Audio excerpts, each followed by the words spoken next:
नमस्कार विद्यार्थी मित्रांनो, आपण आजच्या या चालू घडामोडीच्या भागामध्ये महत्त्वपूर्ण काही प्रश्न बघणार आहोत। दैनंदिन प्रत्येक सेशनमध्ये काही ना काही नवीन तुम्हाला मुद्दा बघायला मिळतो आणि मी नेहमी हे सांगतो तुम्हाला की परीक्षेसाठी IMP कोणता असेल, गरजेचं कोणतं असेल आणि कुठला पार्ट हा परीक्षेमध्ये नेहमी येतो त्यावरती आपण नेहमी बोलत असतो। आणि हा आमचा इनिशिएटिव्ह शौर्य करिअर अकॅडमी कडून आम्ही राबवत आहोत, ज्या माध्यमातून आम्ही विद्यार्थ्यांच्या पर्यंत चालू घडामोडीच्या स्वरूपामध्ये पोहोचत आहोत। विद्यार्थी मित्रांनो, परीक्षेची तयारी करताना महत्त्वपूर्ण काही गोष्टींचा विचार करावा लागतो आणि इथे सर्व जे काही या प्लॅटफॉर्मवरती अवघड गोष्टी आहेत त्या सोप्या करून देण्याचा आम्ही नेहमी प्रयत्न करत असतो। आणि मी असिस्टंट प्रोफेसर तुम्हाला चालू घडामोडीच्या सेशनमध्ये दररोज भेटणार आहे। आजच्या भागामध्ये कुठले प्रश्न आहेत वेळ न घालवता त्या प्रश्नांकडे आपण जाऊयात। बघा मित्रांनो, पहिला जो काय प्रश्न आहे तो काय आहे तर CM फाइट योजनेअंतर्गत मुख्य भाषाचा अभ्यास कोणता आहे असं विचारलंय। आता नेहमी काय करायचं, प्रश्न जर समजला नाही तर परत एकदा त्या प्रश्नावरती येणं खूप गरजेचं आहे। CM फाइट म्हटलंय त्यांनी, बरोबर आहे की नाही? तर CM फाइट म्हणजे काय ते एकदा सांगतो। CM म्हणजे ज्याला चीफ मिनिस्टर असं तुम्ही म्हणा, आणि हे जे F आहे, F म्हणजे F stand for foreign language initiative for global human talent, अशा प्रकारची ही योजना आहे। लक्षात आलं आता तुम्हाला? Chief minister foreign language initiative for global human talent अशा स्वरूपाची ही योजना। आणि ही जी योजना आहे ही योजना आंतरराष्ट्रीय भाषेच्या संदर्भात काम करणार आहे, विद्यार्थ्यांना प्रोत्साहित करणार आहे की जागतिक लेवलच्या भाषा तुम्ही शिका, असं या योजनेच्या अंतर्गत ठरणार आहे। योजनेच्या अंतर्गत मुख्य भाषेचा अभ्यास केला कोणता आहे, म्हणजे कोणत्या भाषेचा अभ्यास केला जाणार आहे असं इथे म्हटलेलं आहे। तर मित्रांनो, मुख्य भाषा कोणती आहे, या योजनेचा मुख्य उद्देश काय आहे तर तो बघा, तर तो आहे इथे शिकायचे आहे जपानी भाषा। कोणती भाषा शिकायची आहे? जपानी भाषा।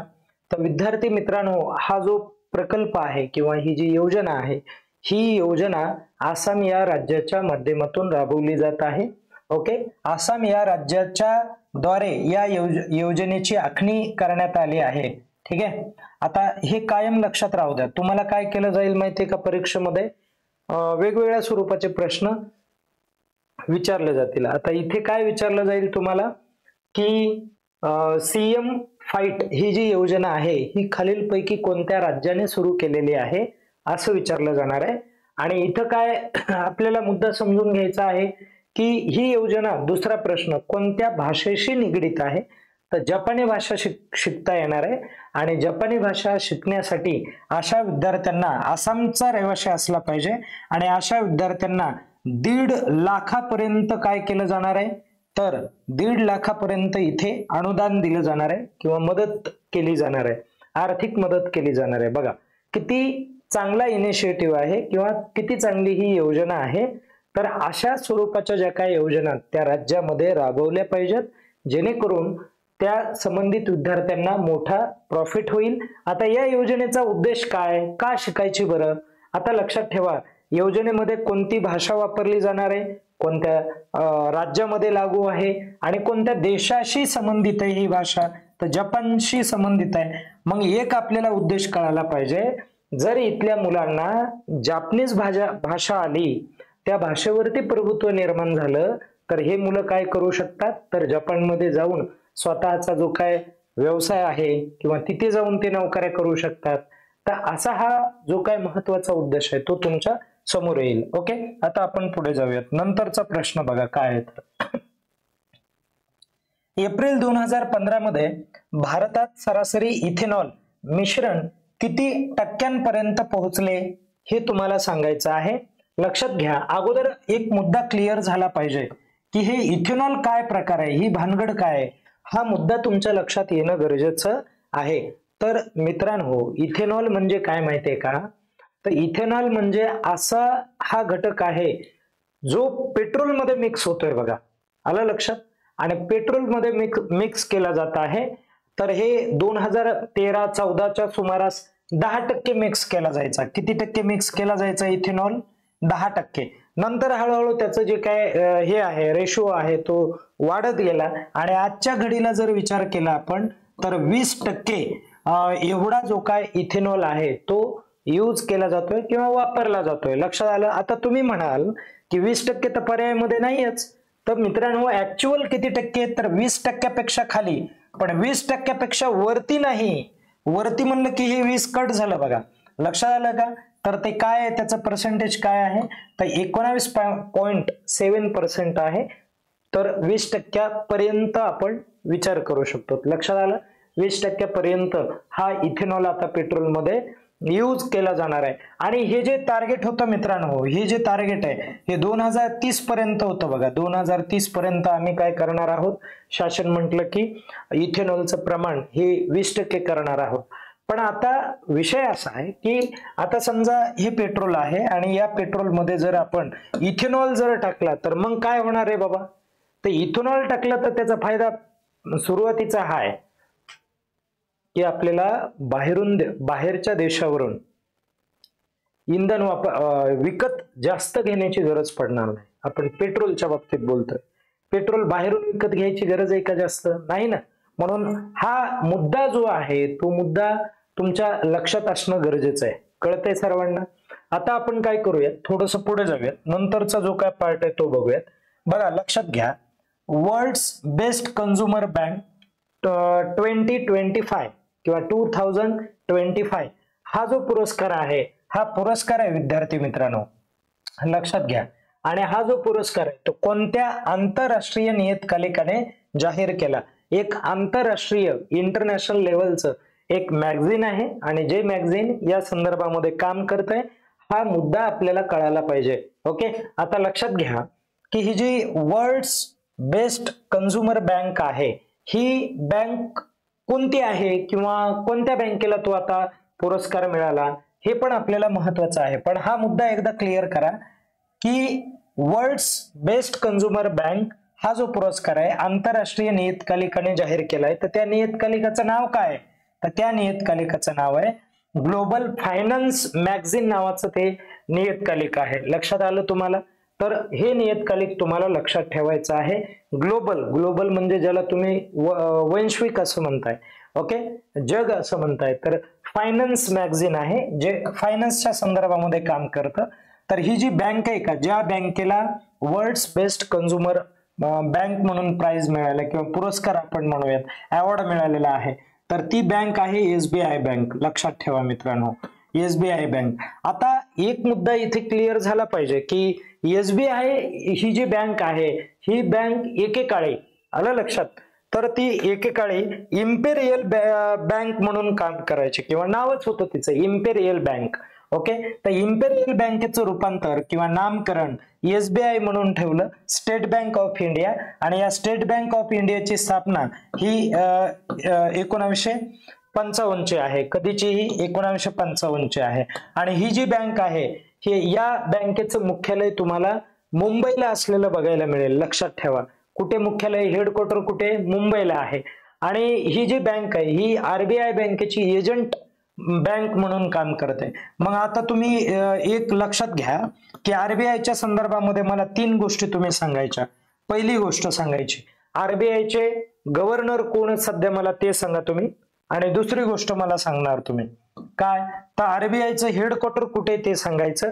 आणि त्यानंतर तिसरी गोष्ट तुम्ही काय सांगणार माहितीये का, की RBIची जी काय स्थापना आहे ती स्थापना कोणत्या वर्षी झाली ते इतकं तुम्ही मला सांगा.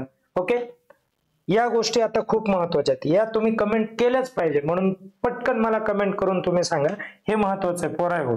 ओके, चला पुढे जाऊयात आपण. बघा आता इथे काय म्हणायलंय, बेनेडिक्शन म्हणायलंय. बेनेडिक्शन रोहित नाव आहे ते, बाकी काय नाही, बेनेडिक्शन, आलं लक्षात, आडनाव आहे त्याचं. ते बेनेडिक्शन रोहित नावाचा हा प्राणी आहे, खेळाडू आहे, प्राणी म्हणण्यापेक्षा खेळाडू आहे. ओके, आणि हा जो खेळाडू आहे मित्रांनो हा खेळाडू कोणत्या खेळाशी निगडित आहे असं पण तुम्हाला परीक्षेत विचारलं जाणार आहे. तर तुम्ही खटकन म्हणायचं तो जलतरणपट्टू आहे. काय आहे तो?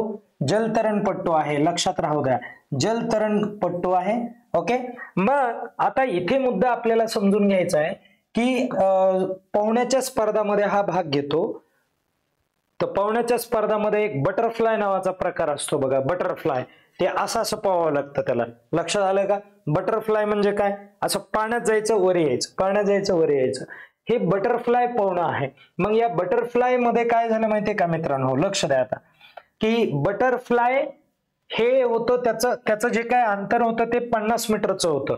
आणि या मेन्स 50 मीटर बटरफ्लाय म्हणाले. बटरफ्लाय ही स्पर्धा आहे आणि त्या बटरफ्लाय पोहण्याची जी काय स्पर्धा आहे त्या स्पर्धेचं अंतर इथून इतकं किती होतं? हे ए पॉइंट पासून बी पॉइंट पर्यंत अंतर किती होतं? 50 मीटरचं होतं. आणि हे 50 मीटरचं अंतर या खेळाडूने, खूप चांगला खेळाडू आहे, याने काय केलं तर फक्त 24 सेकंदातच पार केलं. बघा किती सेकंदात पार केलं?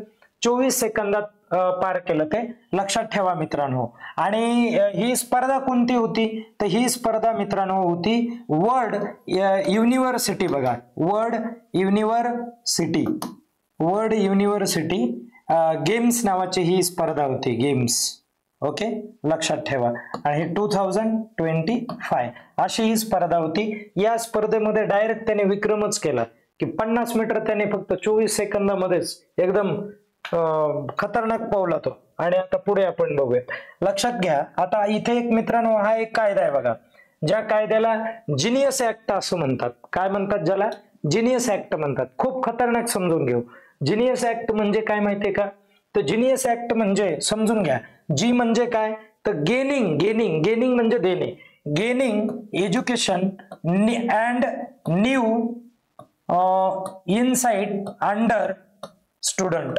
बस, हा त्याचा फुल फॉर्म आहे. आणि हा जो ऍक्ट आहे का, हा ऍक्ट सांगतो तरी काय? तर हा असं सांगतोय बघा, लक्षात घ्या, इथं स्टुडंट म्हटलं ना, मग तो स्टुडंट साठीच आहे तो.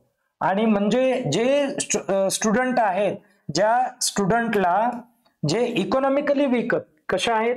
इकॉनॉमिकली विकत, तर या मुलांना लोन देणं किंवा त्यांचा आर्थिक खर्चासाठी मदत करणं, हे सगळं जे काही काम आहे हे या माध्यमातून केलं जाणार आहे. तर आता हे पण समजून घेतलं पाहिजे की विद्यार्थी कोणते? अमेरिकेतले का नेमकं बाहेरून आलेले आहेत का? म्हणजे वेगळ्या पद्धतीचे, त्यांची लेवल वेगळी, शालेय असतील किंवा कॉलेजचे असतील, नेमकं आहे तरी कुठले?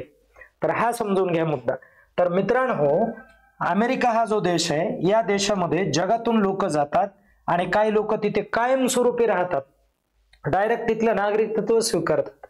मग बाहेरून आलेले जेवढे काय विद्यार्थी, जेवढे काय लोक आहेत आणि त्यांचे जे काय मुलं आहेत आणि त्यांना जर कायमस्वरूपी अमेरिकेला जर राहायचं असेल तर या योजनेचा लाभ त्यांच्यासाठी. बघा, म्हणजे तुम्ही विदेशी लोकांसाठी म्हणलात तरी चालेल, पण जे अट काय, ते कायमस्वरूपी अमेरिकेमध्येच राहणारे पाहिजेत. म्हणजे अमेरिकेचं नागरिकत्व त्यांनी घेतलं पाहिजे.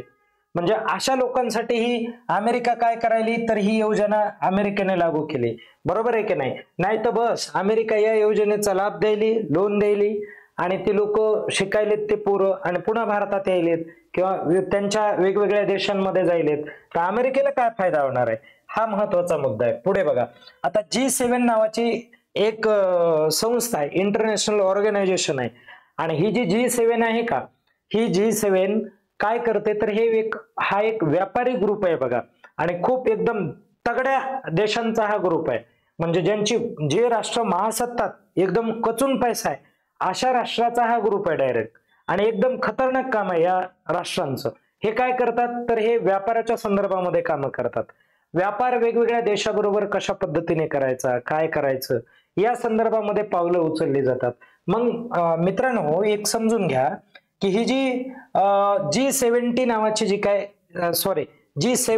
जी काही ग्रुप आहे, हा जो ग्रुप आहे हा स्थापन कधी झाला हे तर माहिती पाहिजे. तर हा स्थापन झाला मित्रांनो, इस्टॅब्लिश झाला तो 1975 ला. हा मुद्दा आपल्याला कायम लक्षात ठेवावा लागेल. हे लोक कधी, या लोकांनी ही संस्था स्थापन केली तर ही 1975 ला. आणि कशाची संस्था आहे ही? तर ही व्यापाराशी निगडीत आहे. हे कायम लक्षात ठेवा. आता हे 7 जे राष्ट्र आहेत ते एकमेकांना काय करतात माहितीये का? सहकार्य करतात. तर मग कोणत्या राष्ट्रात या 7 राष्ट्रामध्ये? तर पहिला आहे USA म्हणजे अमेरिका आहे. कोणतं राष्ट्र आहे? अमेरिका आहे. आणि दुसरं कोणतं राष्ट्र आहे? तर दुसरं राष्ट्र आहे UK, ज्याला तुम्ही युनायटेड किंगडम म्हणा नाहीतर मग इंग्लंड म्हणा. ओके, लक्षात येते तुम्हाला असं. आणि त्यानंतर कोणतं राष्ट्र आहे? तर त्यानंतर आहे बघा फ्रान्स. ओके, फ्रान्स झाल्यावर नंतर कोणतं राष्ट्र आहे? तर जर्मनी आहे. कोणतं आहे? जर्मनी. त्यानंतर कोणतं? तर आहे कॅनडा. कोणतं राष्ट्र आहे? कॅनडा. आणि कॅनडा नंतर 6वं राष्ट्र बघा रे बाबा, 6वं राष्ट्र जपान आहे. ओके, काय आहे?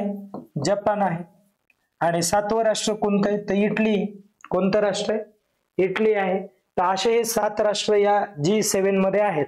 पाठ झालं पाहिजे असं मुखपाठ. आता हे जे 7 राष्ट्र आहेत, हे 7 राष्ट्र एकत्र आले आणि एकत्र येऊन त्यांनी काय केली?